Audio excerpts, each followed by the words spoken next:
Hello, welcome to another episode of What Are You Selling? And with me today is the fabulous HL Tinsley, sometimes known as Holly Tinsley. How are you doing today? I'm very good, thank you. How are you? I am very, very good. So you are the author of it's a brilliant book. I love it. It's the We Men of Ash and Shadow, which is like an amazing title as well. So what I always wanted to ask you was, where did you come up with the title for the book? Was it something that you had before you started, or is it something that came to you while you were working on it? Or No, it was. Do you know what? It's funny because so many people have said that they really love the title, and I feel like there should be like a really good story behind it. And actually, it was. I just read through and picked a line from the book, and I'm really sorry to everyone that there's not a better story to it. But there was maybe five or six working titles before that, and they were all really rubbish and cheesy and terrible. So I had to think of something, and it was kind of getting to the end of the editing stage, and I still didn't have a title. And I was just like, "Oh, look, there's a line that's really good. Yeah, we'll use that. That's fine." well, that it worked out really, really well. Thank you very much. I picked a good one there. Yeah, yeah, definitely. And what a great piece of writing as well, just to go through and be like, oh, this works.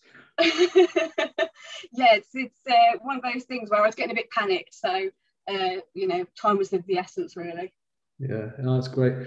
So it's funny that it came to you when you were editing. So like for me, when I'm writing, I have to have like a even if it's like a placeholder title at the top of the page, otherwise my brain just doesn't work properly. Do you do that, or is it just like a big blank space at the top and you think, Um, I tend to go more for like the comedy placeholders, which probably doesn't work brilliantly well when you're trying to write a dark, grim kind of novel. But I tend to go like the book I'm doing at the moment, which is the second one, is currently called The Difficult Second Book. That's the working title. Same with chapters or like any place where I need to name something. I'll tend to have like cool chapter bro or yeah. something like that. So I mean, titles tend to come to me at the end rather than the beginning of the process. Okay, interesting.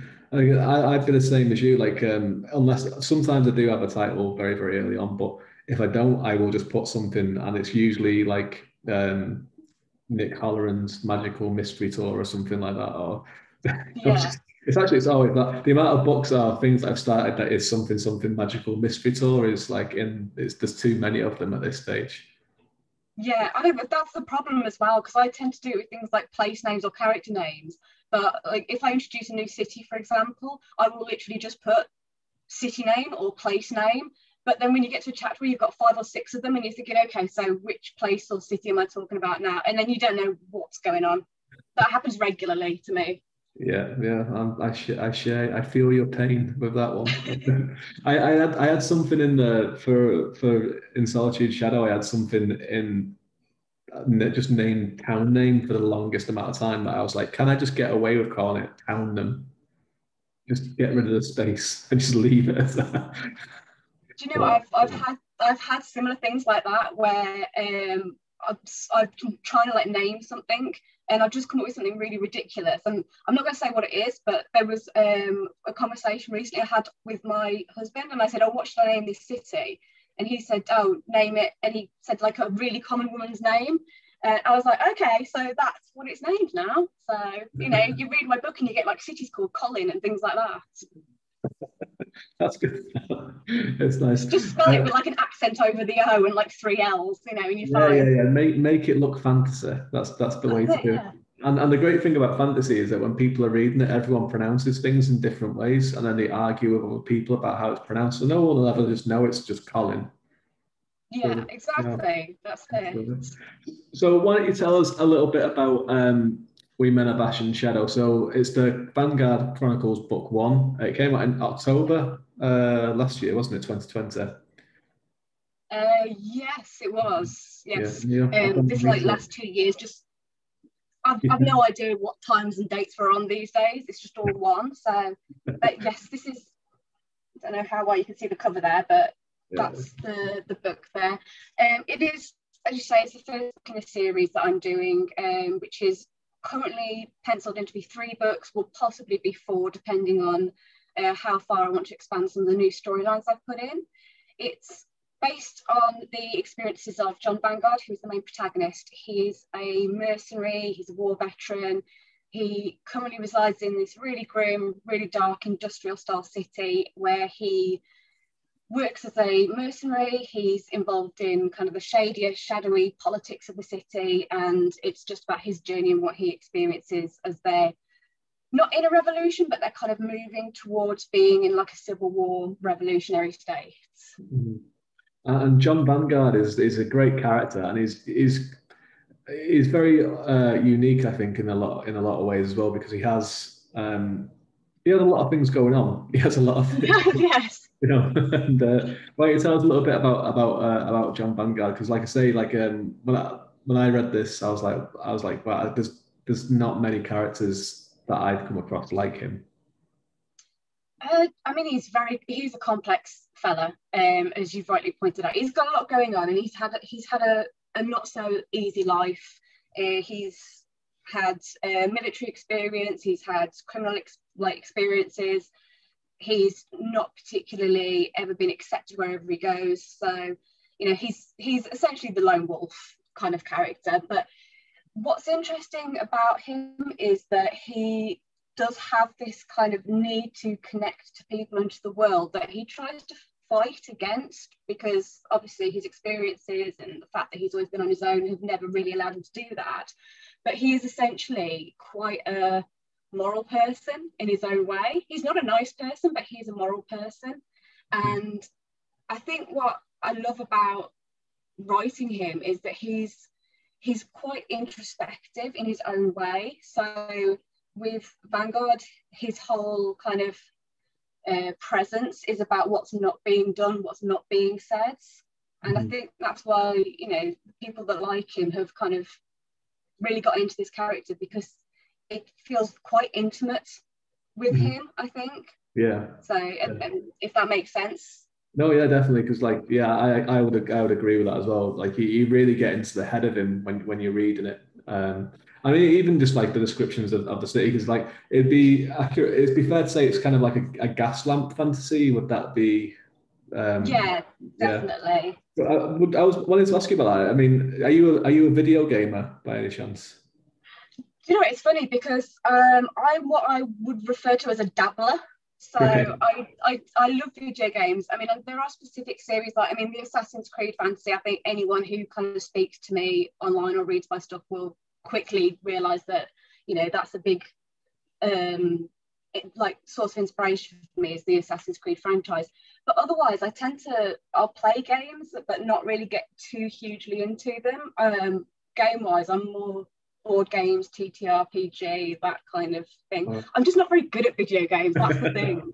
Okay. Like I'm one of these people that just runs into a wall and then just keeps like running, and that's it. That's what I do in real life.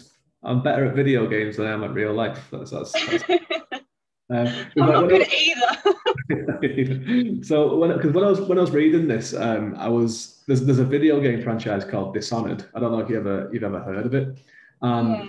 I love there's two games. I think they're brilliant. And there is books based on them, but your book is a better book for that world than the books that are based on Dishonored are. I thought. I'm gonna have to read them now. Yeah, because it's like I think you'd really like. I think you really enjoy it, and it's like just the way you describe everything. The city just comes to life when you're reading it. It's a brilliant book, and anyone who's listening that hasn't checked it out yet, it's on Kindle Unlimited. It's on paperback. You can get it on Kindle. It's straight there. And I think if I'm correct, you're working on the audio book for it as well. I am, yes. It's in production at the moment. I've got a really, really amazing narrator who he did a YouTube reading a couple of weeks back, and it was just so amazing to just hear like the different voices and the way it was kind of imagined by someone else's voice. So I'm really excited for that. Yeah. So you're working on book 2 at the moment. So how is that going? Without giving us any spoilers, but maybe give us a little tease about the direction that it might be going in. Well, this one has been very different to write. The biggest difference for me was that the first book was kind of so contained within such a small space, because it was pretty much all within the walls of this city, which is obviously very cut off from anywhere else in the country. So in this second one, it's expanding out. We're looking at other cities, how the world outside of the wall kind of works, what their politics are. And I mean, it's been really interesting for me to write, because the one thing that I thought people wouldn't be as interested in was the politics of it. But kind of feedback I've had, and people like sending me comments and messages and reviews, I've been like, we want to know more about how this city came to be. And I just thought, oh God, okay, now I've got to think about this now. But it's been really good. It's been really tough, because I think when you've written your first one, you don't know what to expect. You don't know where it's going to go. Your second one, obviously, you've got more of an idea of these characters. You want to do them justice. So it's taken longer than I thought. I'd hoped to get it out by kind of September time, but at the moment it's looking like it's going to be kind of the end of this year. Okay, I'm looking forward to it anyway. You best had it. I'll be Patrick. If you Patrick Roper's us and it's be 10 years before it comes out, I'll be very, very displeased with you. I've actually had people messaging me saying, like, is this going to be a Patrick Rothfuss situation? Because I am quite fastidious about certain things, and if I'm not happy, I'm just like, no, we've got to spend another 3 months correcting this. So, but no, I solemnly promise that it will be within the next year. It won't be 10 years. Imagine working on the same thing for 10 years. Like, oh God, seriously, I think I could. I feel sorry for him. I really feel sorry for him. Not just because like people asking him about it all the time, but just imagine, like, here we go. It's another year. It's another year. Exactly. It's the same thing. It's interesting what you said there, when people ask you a question about something that's in the book, that's something that you might put in as like a, maybe as an aside, or it's something that's just a part of the kind of the scenery, but it really kind of piques someone's interest, and they ask you about it, and you're like, how does that work? And you have to go back and think about it, and just how do you work when you're building the world? Because I mean, your world building is really strong. So do you plan before you start writing, or is it just basically you have this character, you have this idea of a story, and you just wanted to kind of see what happened? That's a good question, because I mean, I don't particularly feel like I have a process for it as such. I had a very clear idea of the kind of aesthetics that I wanted to build for this world, and how I wanted it to kind of work in terms of system. And part of it is stuff that I kind of had planned before. A little bit is stuff that's been in discussion from like talking to my editor, where she's picked up on things and gone, okay, this bit's really good, can you expand on this? Mm-hmm. Certainly in terms of world building, there are bits in there that are based on places that I've actually been. Where I grew up, it's like a really canal heavy place. That sounds a weird way to describe it, but it was very industrial. Mm-hmm. I love, like, when I don't live there anymore, but when I go back to visit, it's the whole journey there. If you go by train, I mean, it's in the West Midlands, and it's just all these dilapidated old industrial buildings. And you know, I hate the fact that health and safety means I can't go and like just run around in them and kind of poke at things, but just to look at them, I just think the aesthetic of that kind of industrial revolution onwards look to architecture, and the way that things are put together is just so fascinating. It's so full of like history that you can draw on. So a lot of it actually came from real places. Okay.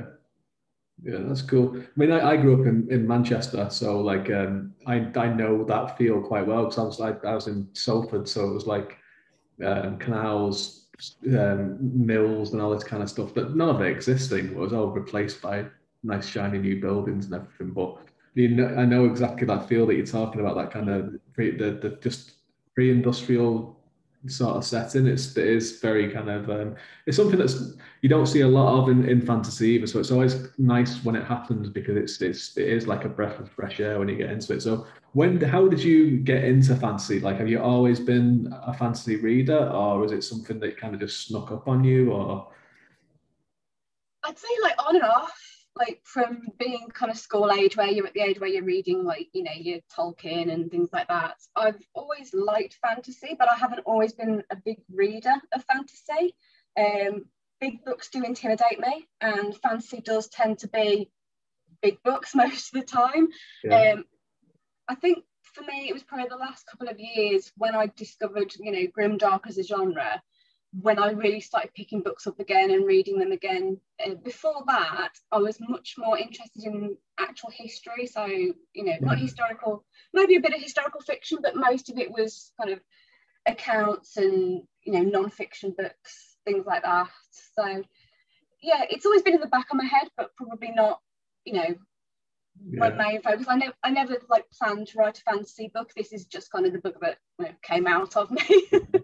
Same. Like I'm a big fantasy nut, but I was always like, I'm never going to write a fantasy book because I don't think I'm good enough to do it. And I was like, every time I wrote something, it was getting a little bit more towards the fantasy territory, and I was like, I'm just going to do it. I just have to do it and see if I can do it. Otherwise, I'm going to just keep messing around with it all the time. But what is it about Grimdark then? So you kind of Grimdark's what hooked you in there recently. So what is it about that kind of subgenre of fantasy that pulled you in?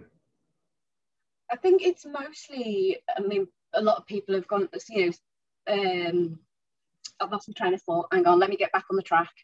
A lot of people have had like different answers for this, where they've kind of tried to explain what Grimdark is. And I think for me, it's the study of human condition and how people react to situations that are out of their control.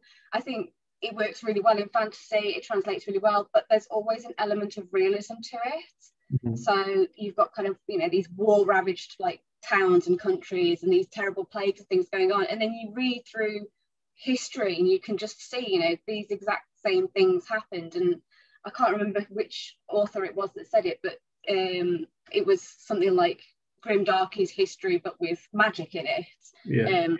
And that's pretty much how it is for me. I like the fact that I'm a low fantasy fan anyway. I do prefer a subtle magic system if there's going to be one at all. But I want to believe that these are things that, you know, could have happened, have had happened, and, you know, draw those comparisons to how people, you know, how they survive. Like survival is like fascinating to me. Mm-hmm. The tenacity of people who are in these situations, and, you know, the capacity that people have to get through these kinds of situations. Mm-hmm. Yeah, that's a good answer. I was on a Grimdark. Well, I was moderating a Grimdark panel for an online convention there a couple of months ago, and it was about, like, you know, what's the difference between Grimdark and dark fantasy, for example. And there was a bit of like a debate about if it was magic or not. But like, and as you right, I agree with you. What it is, that human condition, like, and it's not always the emperor or the king or the queen that's the focus. It's the person that's just the grunt in the army, or the you know, has the focus, and it's just all this other stuff going on around them. It's how do they get through the process of day to day, which is it's fascinating, really, but it's also it is quite an acquired taste as well, isn't it? Yeah, it is. You know, I think a lot of people do see Grimdark and they're immediately kind of put off, and they have these like ideas of like themes and subjects that it will cover. And I mean, to some extent they're probably right, it does cover those themes, but for me the thing I like about it is that it's about survival, not the suffering. So all of the suffering happens. For me, the story is about the survival. Sure. So in Grimdark in particular, what examples of something that you've really enjoyed, like a series or whatever, that you have read recently or a few years ago that you really liked? Oh, okay. I mean, there's quite a few, and personally, I do try to read as many indie books as I can, and as many self-published books as I can, purely because I really like to know like the new talent, the new people that are out there. So one that I read really recently, I think was about a month or two back, it's called Hall of Bones by an author called Tim Hardy. It's been out a couple of months, I think, not very long, but it's such a good book. Like, it was what I call it a reading it on the bus book. Right. You know, when you see people like on commutes and like they've got a book with them, it's one of those where you can just sit and read it, and it's just so easy to just fall into. It's a Norse kind of Viking fantasy, very dark, very political. Yeah, just really enjoyable. I love that one. So highly recommend it. Yeah, it's got a great cover as well, that one. I've not read it yet, but I've seen it like popping up every so often, and every time I see it, I'm like, I really need to get around to reading that.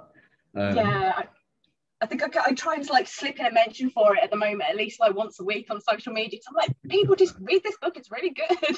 That's probably where I keep seeing it. It's probably just keeps popping up from you, and I'm like, I have to read that. That's it, yeah. So other than working on book 2 and the audio book for book 1, which is being produced at the moment, what's next for you? Is there anything coming up? I've got a couple of projects that are early stages at the moment. I do have a book that I started writing last year that I would like to go back to, which is a standalone. I think it would be an interesting experience to write something that is just not part of a series. That one is, I mean, I'd say it's a Norse one as well, but it's not really Norse. It's kind of Norse inspired, but it's again probably a little bit more modern. What else have I got going on? I have to think now because my whole brain is just book two. I have gone back to blogging recently as well, so that's going to be becoming a much bigger thing for me. I blog about pop culture, films, TV shows, games, things like that. So I think I've written one that's come out for, it's a games company that I work with, who are an amazing Australian-based company, and I think the next couple of months there's going to be a lot of stuff about kind of films that are coming out because it's a big year for films. And yeah, I mean, I'm trying to think now, but it just feels like there's so much going on at the moment that my head's it's so just a fog at the minute. So much book 2 stuff. Are you excited about cinemas opening again and films coming back out in the cinema? You must be. Do you know what? I am, but I'm one of those people that I'm so terrible for. I will see something like 5 years after everyone else has seen it and then write a blog about it, which is pretty much like everything in my life. I think I'm always late to the party, but I think sometimes that's nice because I write about things that people have possibly forgotten about. I think my most recent one, I was talking about Jurassic Park and King Kong and things like that. Yeah, I'm not the most up-to-date person, sadly. That's all right, that's fine. I mean, I like watching like stuff about things that have been out for a long time. Like I watched a video about the son of the Mask this morning, and I was like, I've not seen that film since it came out, and I was like, what is this film? But I was watching the video and I just was like, this is great, just watching something about something that came out nearly 20 years ago. Yeah. No, I think I love the nostalgia of it, and I think, to be fair as well, like going to the cinema with me is not a good experience for people because I'm one of these that has to, if something happens in a film and I need to understand how it works, I have to Google it at the time. So half of my time like watching films is spent Googling how they did particular shots or what effects they used. So it's probably not nice for anyone else that's with me. That's all right. I do that, but I wait till the film's finished. I'm straight away and just straight onto like IMDb or something or Wikipedia, and I'm like, okay, look, I need to find out everything about what's just happened. Yeah, that's it. I think writers are like that, though. Writers are like that. We kind of like, we want to know how everything works. And it's funny how you mentioned history before about having like a love of history, because I think a lot of writers do really love history, and you get a lot of writers that are like history teachers or have studied it as well, or just do it as a hobby. But I think there's a few like little things that kind of like, there's a few traits in all of us that we all share, I think. Yeah, I think, yeah, definitely. I think again it comes down to that wanting to understand the human condition, wanting to write about human experiences. So yeah, I mean, history is just like the best story ever. That's so cheesy to say, but it really is. I like that. I like it. It's a good pull line. I think history is the best story ever. It's good. I like it. Well, Holly, thank you very much for coming on. Where can people find you on the internet? I am on Twitter. I am on, where else am I on? I have a website as well, which is HL Tinsley Writes. I have a blog on there. The book's on Amazon. It's on Kindle Unlimited, as you mentioned. You can send me a raven, carrier pigeon, whatever works for you. But yeah, Twitter is the main one if people want to see what I'm doing and just kind of engage. Perfect. I will put all the links in the description below. And if this is your first time that you're on the channel, please give us a subscribe and a like and a comment, and ask Holly or even comment about her wonderful book. Thanks for coming on. And thank you very much for having me. No worries at all. And thank you for staying with us till the end. Until next time. See you again.